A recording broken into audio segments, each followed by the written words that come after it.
Hai, kita bertemu pertama kali dalam channel yang kita sama-sama akan nikmati di dalam AB Channel. Apakah AB Channel itu?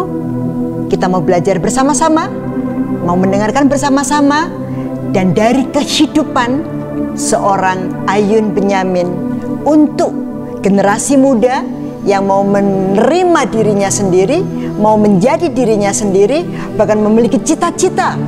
Dan kita fokuskan cita-cita itu adalah dalam bidang sales and marketing.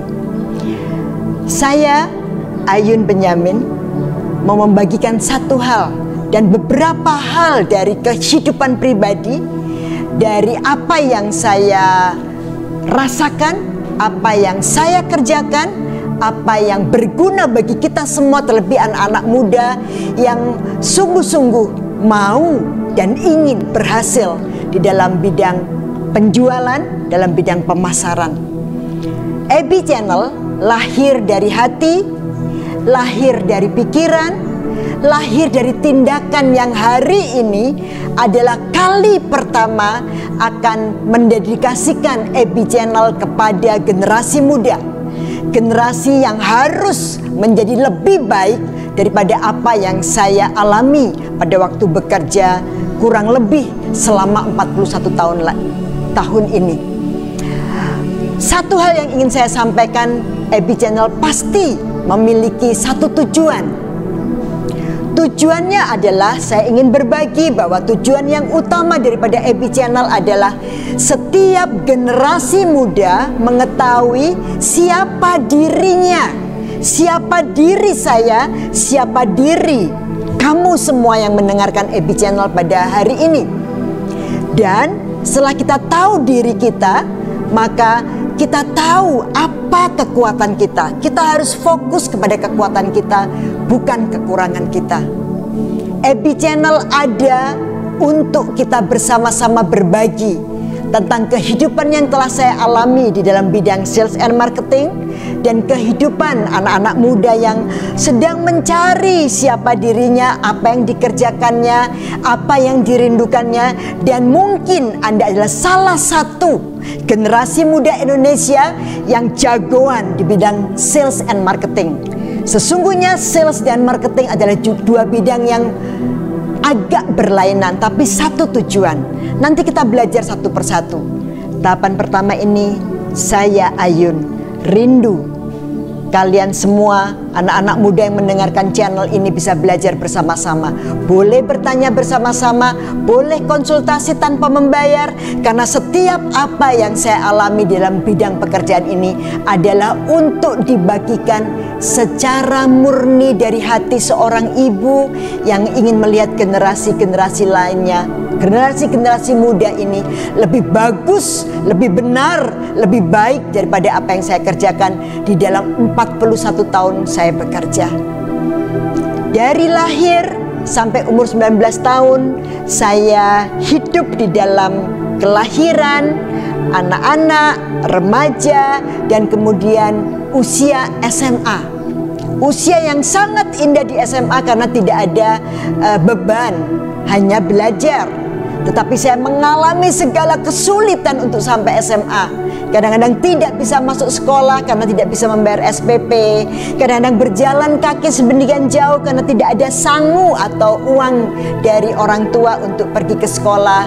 Tetapi semuanya itu ternyata menjadi satu tahapan tingkatan kehidupan yang rindu untuk saya bagikan menjadi satu kekuatan buat kamu semua, anak-anak muda yang saat ini ingin menjadi sesuatu. Baik engkau dilahirkan dalam keluarga yang settle, yang kaya, terlebih bagi engkau yang dilahirkan dari keluarga yang sangat sederhana, bahkan untuk makan pun susah. Dan itu saya alami, makanya saya mau berbagi. Umur 19 tahun saya mulai bekerja pertama kali. Karena tidak bisa ada biaya untuk sekolah, kuliah, maka saya dititipkan oleh ayah saya untuk bekerja di sebuah hotel di kota kecil yang sejuk, tapi sekarang sudah cukup panas dan macet, di kota Malang, Jawa Timur. Dan karena saya tidak bisa kuliah, maka bapak saya, ayah saya yang saya cintai, yang saya tidak bisa membahagiakannya karena kami semua hidup dalam kekurangan, dan beliau dipanggil Tuhan. Saya belum settle dalam kehidupan pekerjaan saya dan sibuk dengan keluarga sendiri.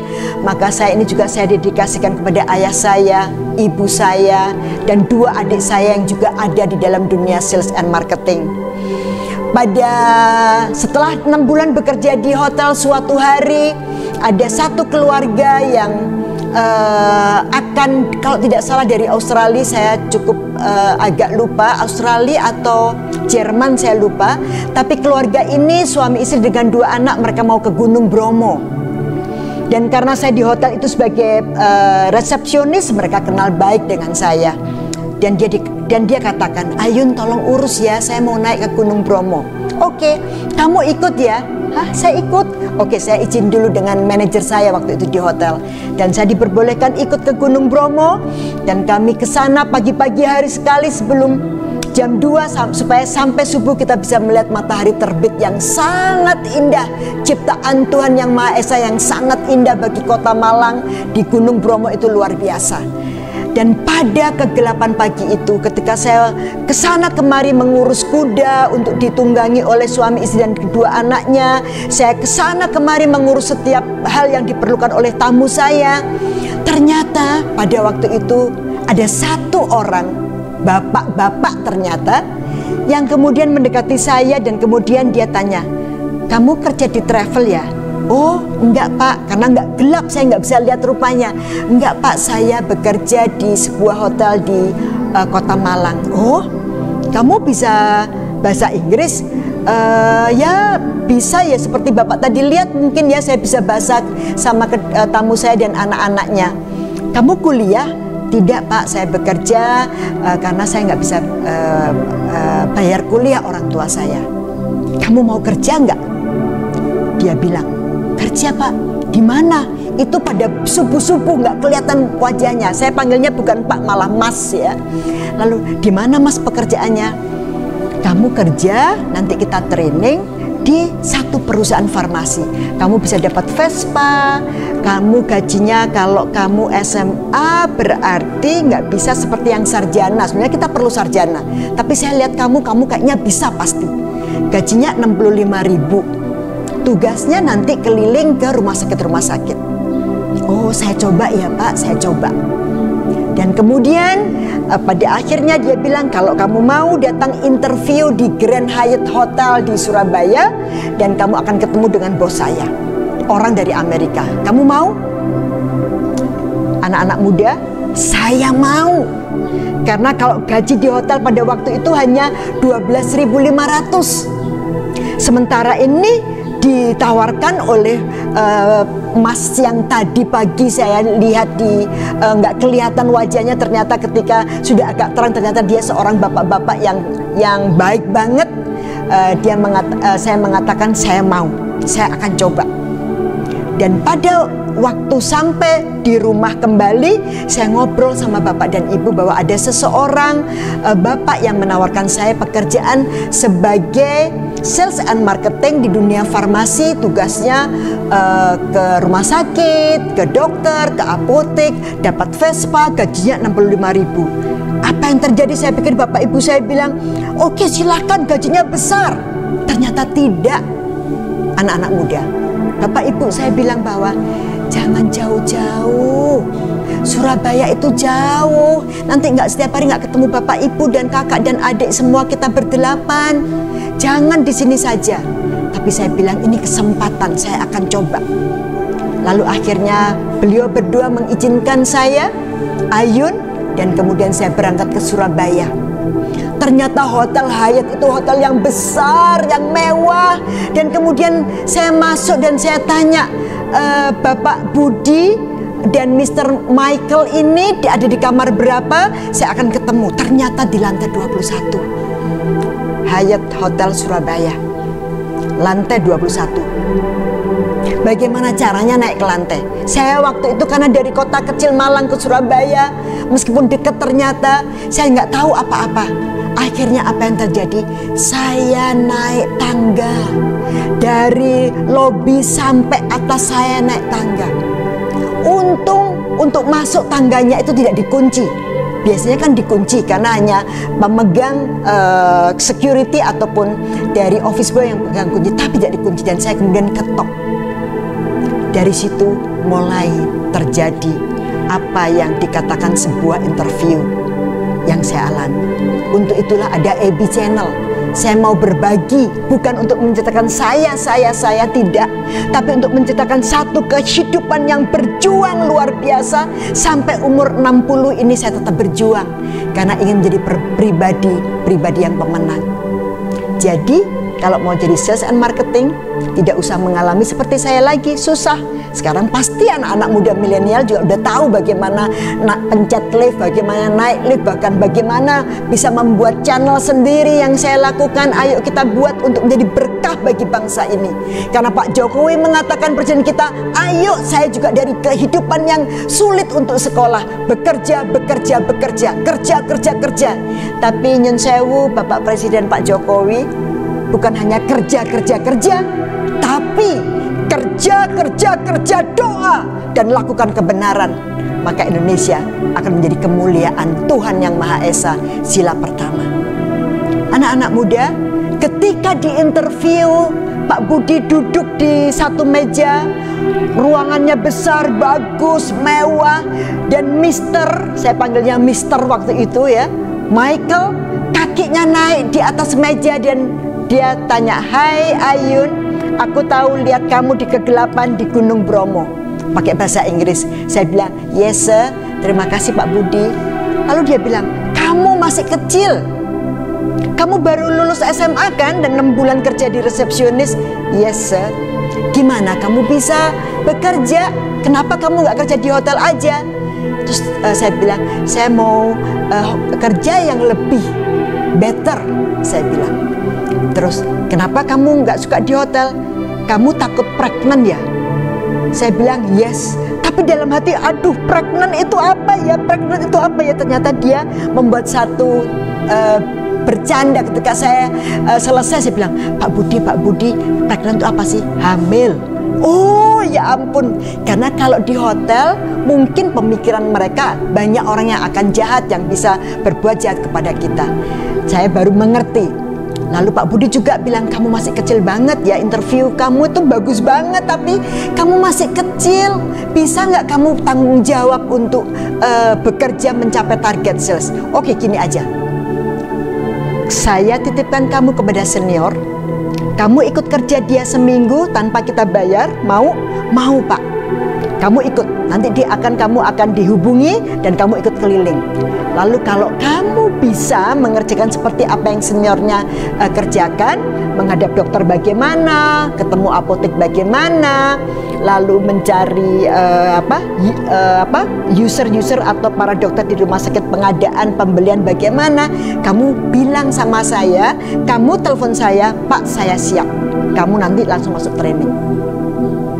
Dari umur 19 tahun, bekerja 6 bulan di sebuah hotel, tidak tahu caranya menjual bagaimana, tapi karena kemauan yang hebat dalam diri saya untuk bisa mengangkat keluarga, supaya saya nggak apa-apa nggak kuliah, tapi adik-adik saya semua bisa bekerja dan kuliah, membantu bapak dan ibu, akhirnya saya bisa.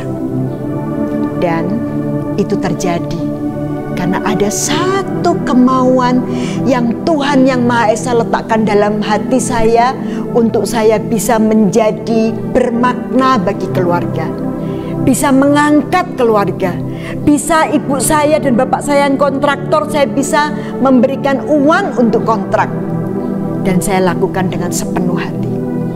Akhirnya 2 minggu saya training di hotel di Surabaya pada waktu itu, tidur di hotel pertama kalinya, dan kemudian saya bisa berhasil karena terus belajar materinya. Saya ingat persis waktu itu adalah PSS 2, Professional Selling Skill 2, dan diajarkan dalam bahasa Inggris. Dengan keterbatasan saya belajar role play, bagaimana kita belajar untuk menjual, dilakukan selama 2 minggu dari pagi sampai sore, malam belajar lagi, dan akhirnya saya berhasil. Itu terjadi karena satu hal, Tuhan itu mau kita bekerja. Karena ada juga kata-kata yang luar biasa, janganlah kamu makan kalau kamu nggak bekerja. Dan saya bekerja dengan sepenuh hati karena saya ingin bapak dan ibu saya dan keluarga saya mengalami satu peningkatan di dalam kehidupannya. Gaji yang pertama pada waktu saya bekerja di hotel 12.500, saya belikan ibu saya daster, saya belikan bapak saya kopi yang paling enak, dan mereka menangis ketika menerima kopi dan baju daster itu.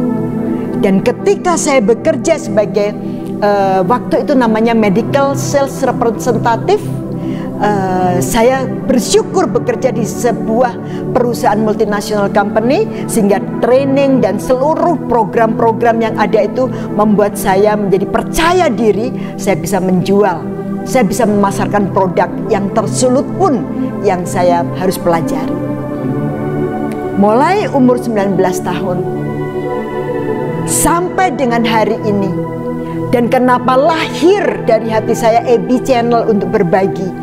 Itu karena sebuah perjuangan yang Tuhan izinkan untuk saya jalani satu persatu. Dari sertifikat ke sertifikat, dari perusahaan ke perusahaan, dan selama dari usia 19 sampai umur 60 ada 12 local company dan multinational company yang saya sudah jajaki, bekerja. Dan sudah ada 3,5 tahun juga yang saya alami selama ini, di mana saya tidak bekerja, tapi saya tetap mendapatkan kesempatan untuk menjadi trainer dan konselor bagi teman-teman yang mau hidup dan belajar bagaimana bekerja yang terbaik. Tidak hanya untuk keberhasilan diri, tapi untuk bermakna. Kalau berhasil itu adalah saya berhasil dapat gaji, saya berhasil dapat insentif, saya berhasil training di luar negeri, saya berhasil jadi supervisor pada usia ke-21, saya bisa jadi manajer pada usia 22, saya terus. Tapi kalau bermakna adalah apa yang saya bisa sekarang yang saya dapatkan untuk saya bagi bersama generasi muda. Dan usia 60 tahun, ada yang menulis, saya lupa namanya, bahwa usia 60 tahun itu adalah usia muda untuk kita berbagi. Dan saya Ayun memiliki kemudaan jiwa dan hati untuk berbagi bagi generasi muda Indonesia. Mau tahu lanjutannya? Mari ikuti EB Channel. Salam Ayun Benyamin bersama generasi muda Indonesia yang keren banget. Berkah Tuhan bersama kita semua. Bye for now. Sampai ketemu di sesi selanjutnya. Terima kasih.